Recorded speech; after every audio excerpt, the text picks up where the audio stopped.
ఈ 4 విషయాలు తెలుసుకోవడానికి నాకు సంవత్సరం పట్టింది. కానీ మీకు 30 సెకండ్స్ లో చెప్తాను, జాగ్రత్తగా వినండి. అందులో నెంబర్ 1, ప్రెజెంట్ నువ్వు ఎంత కష్టపడుతున్నా, ఎంత స్ట్రగుల్ అవుతున్నా అది ఎవ్వడూ పట్టించుకోడు.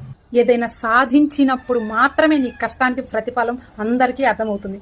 థామస్ ఆల్వా ఎడిసన్ బల్బును కనిపెట్టక తలకి వేల సార్లు ఫెయిల్ అయ్యాడు, కానీ లాస్ట్ సారి సక్సెస్ అయ్యాడు.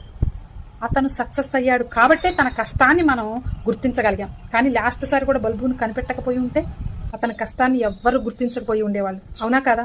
నెంబర్ 2, మీరు ఎంత తక్కువ మాట్లాడితే మీకు అంత వాల్యూ ఉంటుంది.